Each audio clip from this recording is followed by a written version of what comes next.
Hello students, last time हम लोग करे थे 1.1 एक्सरसाइज और जहाँ तक मुझे ख्याल है हम लोगों ने लगभग क्वेश्चन इसे कर दिए हैं, लेकिन सिर्फ इस एक को छोड़ करके ये हमने नहीं किया क्वेश्चन। तो चलो कोई नहीं, इसको मैं बाद में करा दूंगा बेटा। इसमें कुछ प्रॉपर्टीज़ का यूज़ होना है, उसके साथ ही ये क्वेश्चन होना है, तो इसको हम बाद में करेंगे। बाकी 1.1 एक्सरसाइज जो है वो ख़त्म है। आज हम आगे बढ़ते हैं। सबसे पहले परिमेय संख्याओं का संख्या रेखा पर निरूपण। निरूपण क्या होता है? निरूपण होता है किसी चीज़ को कागज़ के ऊपर एक चित्र द्वारा दर्शाना। जैसे संख्याओं को एक संख्या रेखा पर दर्शाया जा रहा है।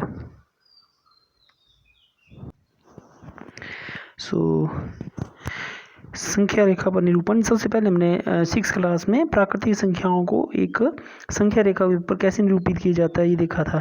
तो इसमें हम लोग क्या करते हैं, एक लाइन खींचते हैं स्केल से, अपनी मर्जी से जो उसमें ड्रॉ कर देते हैं बराबर लाइंस। फिर जैसे ये तो होल नंबर्स के लिए 1, प्राकृतिक संख्याओं के लिए 1 2 3 4 5 6 7 इस तरह से लिख देते हैं।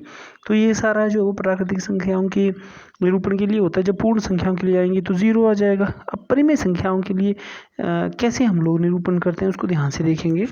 तो उसके लिए हम लोग जो वैसे ही नंबर लिखते हैं, जैसे देखो यहाँ -1 देन 1, और बीच में जैसे हमने इसमें 4 टुकड़े कर दिए थे -1 से लेके 1 तक, तो -1 -1/2 0 1/2 1। ठीक है, जैसे ये है 0 1/3, फिर क्या आएगा इसमें देखो ध्यान से 1/3 और फिर 1 आ रहा है लास्ट में। तो लास्ट में 1 आ रहा है, इसका मतलब यह कितने बराबर भागों में टूटा? 1 2 3। तो ये भाग जो है वो 1/3, ये वाला भाग कितना होगा बेटा? 2/3। फिर अगला वाला भाग 3/3। बोलने का मतलब ये है कि अगर मैं बोला जा रहा है कि संख्या रेखा के ऊपर 1 से लेके मान लो जैसे बोला कि 1/7 को दर्शाओ, तो हम क्या करेंगे कि जैसे ये लिखा मैंने 1, इसको लिखा मैंने 2, तो ये इसको लिखा मैंने 0, इसको लिखा 0। मैं बताऊंगा क्यों ऐसा कर रहा हूँ मैं। इसको लिखा मैंने 0 और इसको लिखा 1। बेटा 1/7 जो है वो असलियत में 0 और 1 के मध्य रहेगा, इसलिए मैंने जो पहले मैंने वैसे 1 लिख दिया था, तो मुझे पीछे जाना पड़ना था। बात समझ नहीं आ रही होगी शायद आपको। एक बार फिर से दोहराता हूँ मैं इस चीज़ को, दोबारा रिपीट करता हूँ। जैसे मान लो एक हमारे पास संख्या रेखा है दी हुई और बोला जा रहा है कि 1/7 को इस संख्या रेखा के ऊपर दर्शाओ। तो हम क्या करते हैं बेटा, क्योंकि 1/7 जो है वो 1 के 7 बराबर टुकड़े हैं। एक देखो ना, 7 बराबर टुकड़ों में से एक टुकड़ा, ये भिन्न बताती है ना हमें। तो हम क्या करते हैं इसमें कि 0 और 1, इसको हम लोग 7 बराबर भागों में तोड़ेंगे। ऐसे नापने की ज़रूरत नहीं है, अपनी पेन से जैसे आपको लग रहा है वैसे 7 बराबर टुकड़े करने। जैसे 1 2 3 4 5 6 और ये 7 लगा हुआ है, तो आप देखेंगे कि आपके पास आ जाएगा 1/7 2/7 3/7 4/7 5/7 6/7 और ये 7/7 मतलब 1। एक बार फिर से मैंने क्या किया, जैसे मुझे इस संख्या रेखा के ऊपर 1/7 दर्शाना था, तो क्या किया, मैंने एक रेखा खींची। चलता हूँ आगे। मैंने क्या किया, एक संख्या रेखा खींची, और क्योंकि मैंने 1/7 दर्शाना था इसलिए मैंने इसके 7 बराबर टुकड़े किए, लिए 0। इस रेखा को पीछे रहने देना, 0 और ये 1। इसके 1 2 3 4 5 6 और ये 7वां, ये 7 बराबर टुकड़े किए। जैसे मतलब लग रहा है वैसे ही, जैसी दूरी लगभग मुझे लग रही है।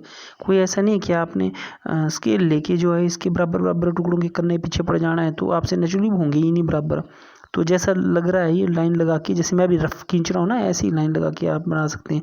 तो आएगा 1/7, क्योंकि 7 बराबर भागों में से एक भाग है यहाँ, 2/7, ये 3/7 4/7 5/7 6/7 और ये 7/7।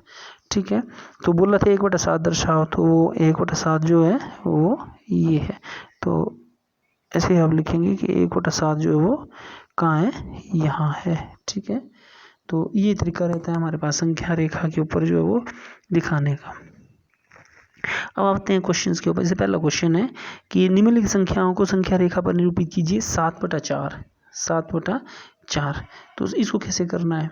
सबसे पहले तो आप लिखेंगे कि 7/4 जो है वो एक उचित भिन्न नहीं है, बल्कि ये एक अनुचित भिन्न है ये।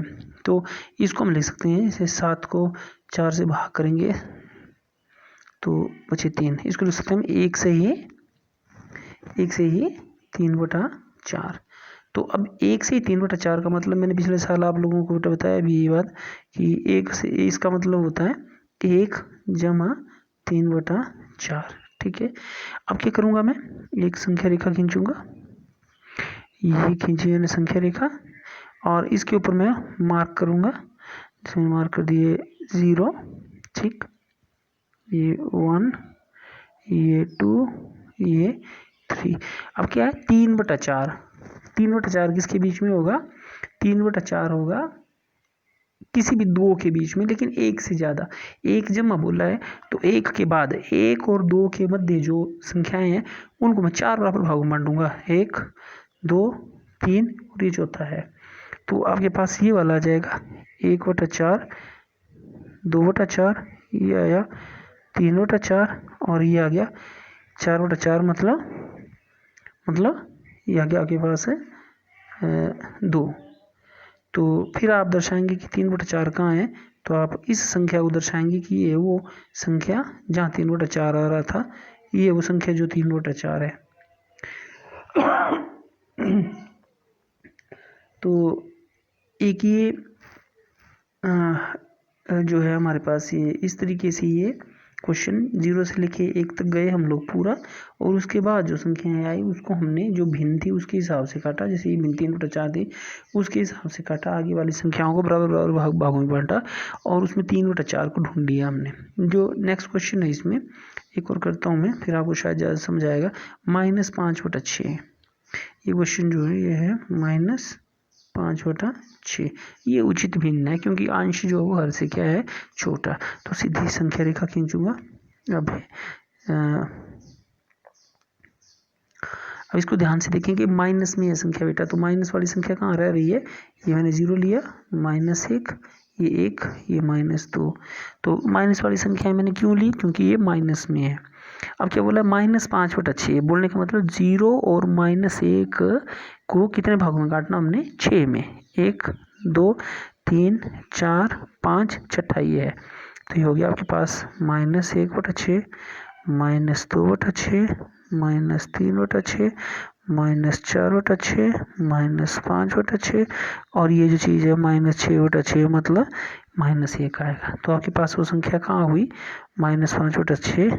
ये लगे पता। पेंसिल से लाइन जो है आपने खींचनी है, और सुंदर जैसे हम पिछले साल बनाते थे बेटा। फ़ोन के ऊपर जो इतनी अच्छी ड्राइंग नहीं हो पाती है, मेरे पास छोटी सी स्क्रीन है, इसमें कर रहा हूँ मैं। तो आपके पास तो कॉपी है, सुंदर सा पेंसिल से सुंदर सा बनाना है, तीर वगैरह जैसे एरो वगैरह लगा के सुंदर से ही दर्शानी है, ठीक है ना। तो कल के लिए आज के लिए हमारे पास जो वर्क है वो इतना ही, ठीक है। कल हम आगे करेंगे और, है ना, ठीक है, ओके।